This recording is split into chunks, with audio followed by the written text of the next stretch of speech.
Hi and welcome back. This is Gary from Downey's Stained Glass. We're going to have a little discussion about lead cane and the construction process. And the process we're going to talk about is it's called, referred to as double leading. It's not technically not a term for glazing stained glass, but I understand the concept, but there's really not a term for it.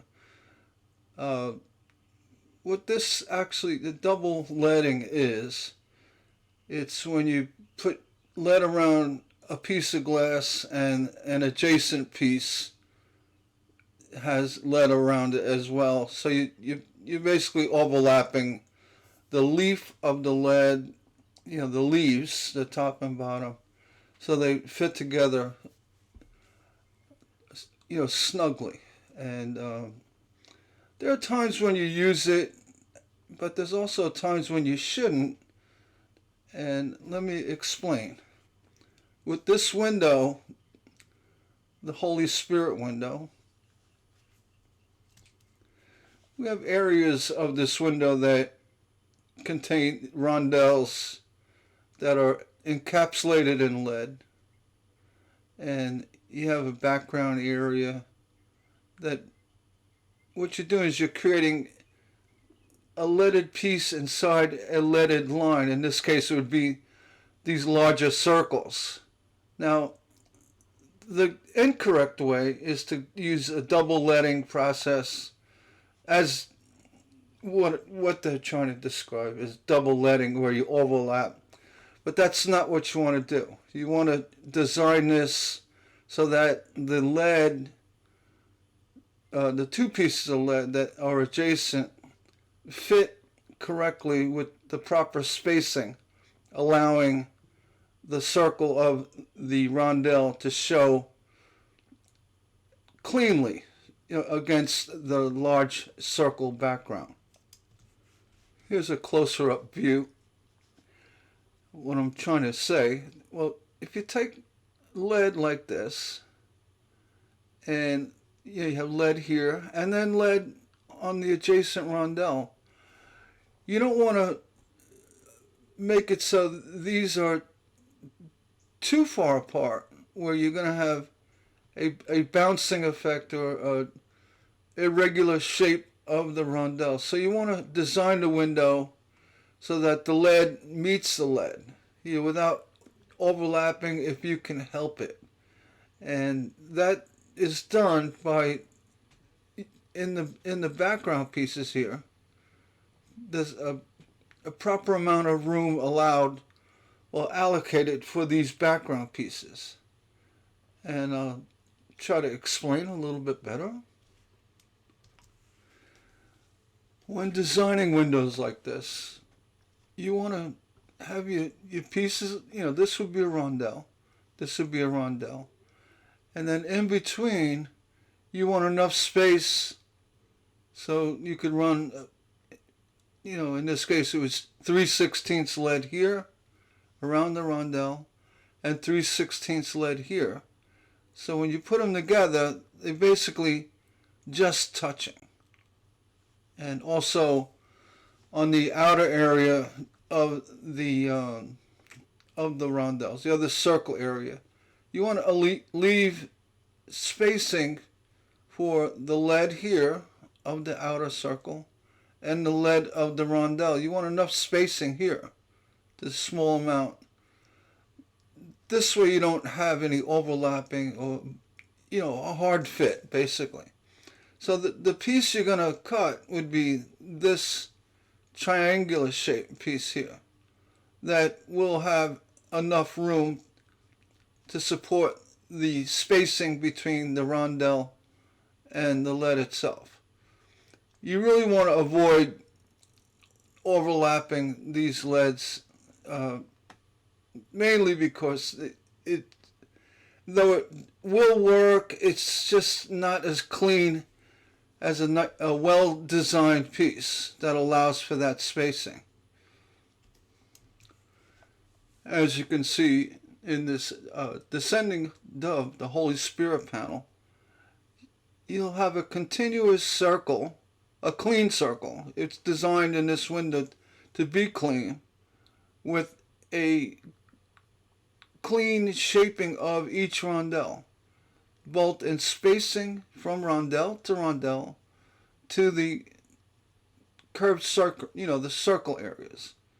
So the double letting, if you making a window and you find yourself the window your cutting was a little short and you need to regain space in your window, a lot of folks will double up their lead to force the glass to expand in the defined area.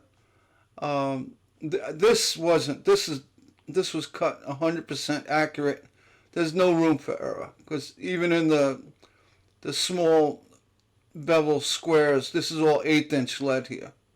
So there's absolutely no room for any adjustments. There was none. So what happens is, like, especially free-form panels where you have a leaf and a flower and a background, sometimes you may run into problems if your cutting is not accurate. So in order to fix that, you can double up your pieces side by side to in essence make the panel grow a bit to match your cartoon you're working with. And though it's not an ideal thing to do, because the overall panel is weaker because the glass is not fitting snug, it is a way to bail yourself out from a bad situation. And that's probably where the double leading, the actual double leading term comes from. You can go lead over lead, and I've done it before with like grape clusters and stuff, but it was intentional. And I don't honestly, to do double leading, or where you do overlapping of your piecework, it requires a lot of accuracy in cutting. And another good way to explain how double leading is done, and more so using flat lead, like a 3/8 flat lead for your old style two-door diamonds, where the diamond would actually, in a straight line. Let me pause.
So when you're making a window, a two-door diamond, you could have one strand of lead going a full length, and then another strand.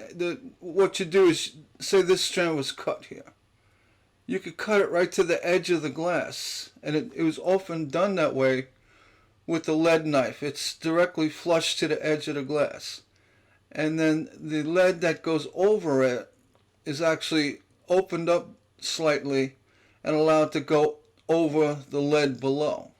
And this is done with flat lead, which again will allow you to do that double leading or the lead overlay. I would more say call it lead overlay instead of double leading. It's kind of a made up term. And this is actually very common to do. For two-door diamonds, you'll actually see the lead bump out slightly when it's overlaid the lead below. And again, any piece that goes up to it on your build, you can tuck it underneath or give it a clean miter. But basically, this is allowing to assemble the window without removing the lead, retrimming it, sliding it, and this and that.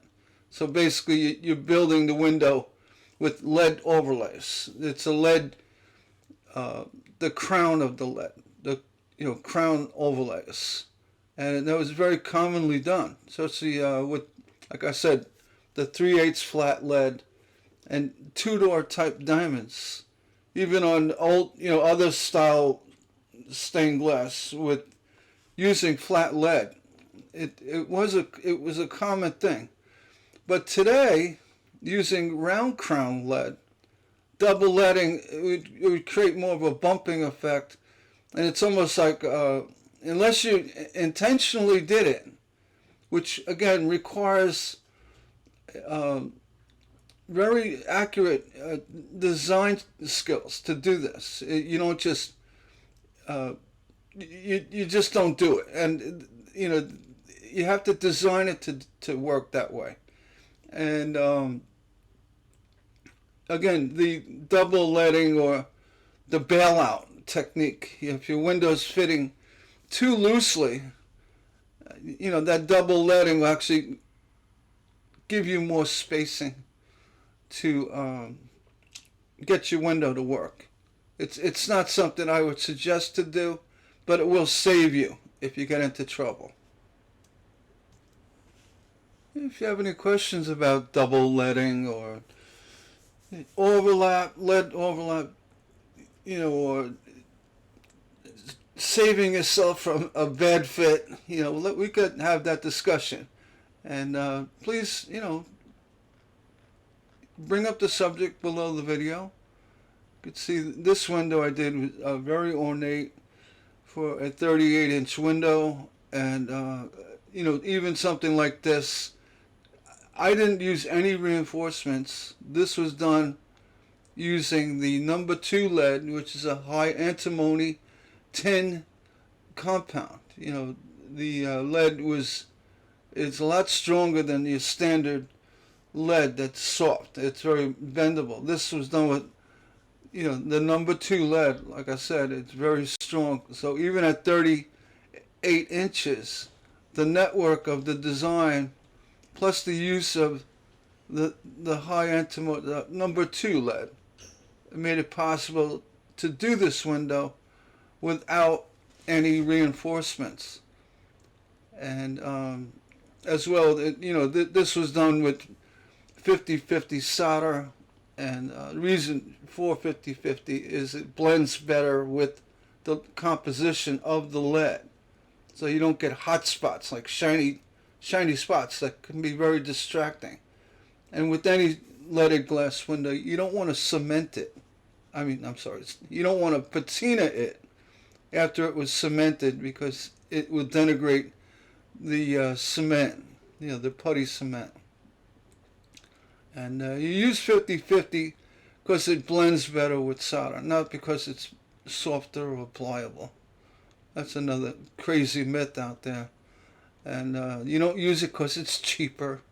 You use it because it doesn't drip through, the areas where you're soldering at all your joints. It doesn't drip down below to the glass, causing stress on the glass. If you move the glass, you start breaking it, and it holds better up on the crown. And again, 50-50 or 60-40, the same strength. The little bit of difference is not going to make any kind of noticeable difference in a stained glass window. So it's not the strength. I heard that. I was like, oh, geez, that's a good one. So yeah, use 50/50. It looks better, in the finished product. It works better. It holds up on the lead better, and it's not because it's cheaper or you know. I always have to bring these things up because in a learning environment for stained glass, it's very important that you talk about facts and reasonings. And I heard the double leading thing, and I was like, all right, I'm listening, and I understand what they're talking about. It's side by side leading, lead overlapping your cane, but more so that's intentional when you're doing, like, say, grape clusters or other areas of a window. But I think mostly if you're doing a two-dimensional window, the double leading is more or less used to save face. Make a window fit where normally it would be too slight. They call it. The pieces were fitting very loosely. So if, you double up the lead, yeah, sure, you get a better fit in the end. But it has to be designed that way. It's not something you just do. And the accuracy of the glass is very important, and how it is designed. Actually with the double leading, you have to give a little bit more room for the double lead because you're doubling up the core or the heart of the lead. So it would take a lot more effort to design a window to work with double leading. I've done it. I've done it with, like I said, grape clusters and other things. But the window was designed with that spacing. The same spacing that was designed to allow the rondelle to fit inside a leaded circular frame area. So it was all, the process was worked well into the design of the window. So just wanted to clear up that. Let's see, double leading. If you have any questions, please comment below. Let me know what your thoughts are, and discuss it a little bit more. I did my best to do a quick rundown what this whole term double leading is pertaining to, but I don't think it was brought up to discuss why it was done. I think it was a bailout. Sorry, that was my guess. Please like and subscribe. Share the video. If you have any folks that you think might be interested, let them know. And again, comment below. I love the comments. I'd be very happy to have the discussion on this subject. It is actually a good subject. Lead spacing and the importance of a good fit, but it's like double misleading. I don't want to do that. Okay, well, thanks for watching, and have a nice day.